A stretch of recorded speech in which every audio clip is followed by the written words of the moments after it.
Hello and welcome to this mini satsang lecture on Tantra yoga and the classical tradition.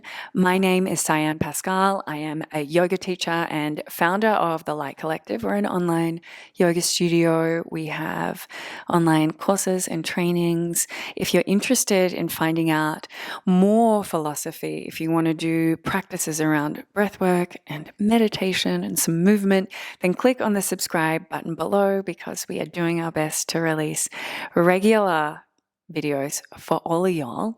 But let's get into this subject, Tantra yoga and the classical tradition. If you've just come to this as the first lecture, we do have two previous lectures in this series on what is Tantra and also what is the meaning of this word Tantra. You're welcome to go back and listen to them if you need a little more insight. But what I want to go into with this particular lecture is the idea that Tantra was part of a tradition of yoga. So it was yoga. It wasn't just sexuality practices, which is how most people in the West view it today. So as part of this yogic tradition, people were practicing movement practice in Tantra, in ancient Tantra, Tantric yoga. They were practicing breath. They were doing specific meditations, mostly with the energy body and the chakras. And they were also working with mantra. Mantra is like a mantra, like the sound Om. That is a mantra. They were very keen on mantra. So keen, in fact, that the tradition called itself Mantra Marga, which means the path of mantra. So back then they didn't call themselves Tantrikas. It wasn't Tantra back then. Tantra was the word used to describe the doctrines or the books. They said that they were on the path of mantra, Mantra Marga. So this is how key and important mantra was to the tradition. But for ease, we will continue to use this word, Tantra, to describe this particular lineage and path of yoga. Now, again, I'll reiterate, classical Tantric yoga was from about the 5th century CE, after the Common Era, and it flourished in India until about the 12th century CE, so for about 700 years or so. And in this time, there was a lot of practitioners. There was support from the royalty at the time. So people were able to practice. Teachers were being supported by royalty. Royalty were practicing. They were the people in control of the different regions within the Indus Valley, now known as India, and also the region of Kashmir, where this was really, really popular until about the 12th century when the Islamic invaders came in. But we'll talk about that a little more in the history of Tantra. What made Tantra so revolutionary? It was like everyone was doing it. It was totally different from the previous tradition of yoga. Now, the previous tradition of yoga is known as the Vedic stream of yoga. This was where they utilized not tantras, but Vedas. Vedas mean the wisdoms, the knowledges, a specific set of books which outline philosophies and rituals and practices and stories. And it was a very specific viewpoint. And that previous viewpoint was to separate yourself from your attachment to your body. Because, your body gets sick, it lets you down, it gets tired, you've got to sleep every night, when really your soul or your spirit just wants to be in meditation and attain liberation. So for many thousands of years, the doctrine within yoga was, I am not the body, I separate from the body. But Tantra exploded onto the scene saying, actually, hang on, the body is the temple. We can celebrate our bodies. This is no accident. We aren't just kind of spirit covered in disgusting flesh and skin. This body is filled with a kind of magic, and it can actually be a temple. I don't need to go to a priest and a temple outside of myself. I can do this whole practice in the temple of my own body, and I can love and appreciate my body. In fact, I can live in the physical world. I can be a householder. We'll talk about that later. So this is the kind of first kind of revolutionary thing that was happening in Tantra yoga and the classical tradition. The second revolutionary aspect of Tantra was that the Tantrikas discovered the subtle energy body, and they were the first to create points of meditation known as the chakras, and to really outline the science of prana, energy, and the nadis that move through the body.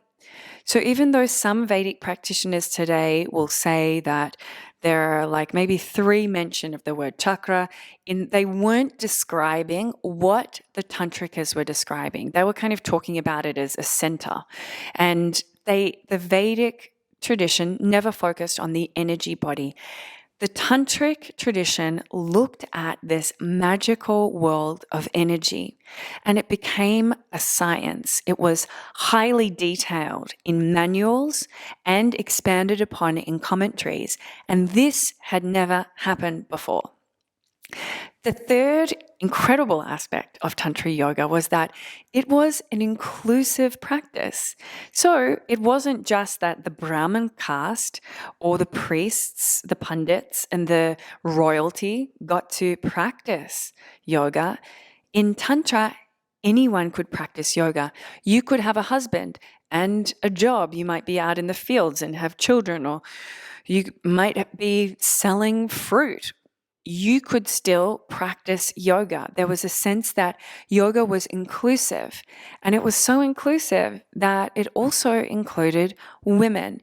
In fact, women had a very special and important part of the tradition because anatomically and energetically, the way that the female genitalia is made up allows for some very specific energy practices.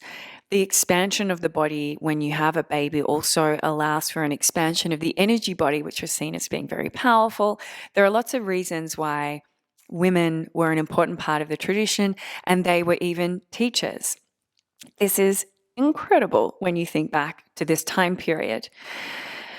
So not only were females and householders allowed to do this practice, but it was really seen as being the people's practice.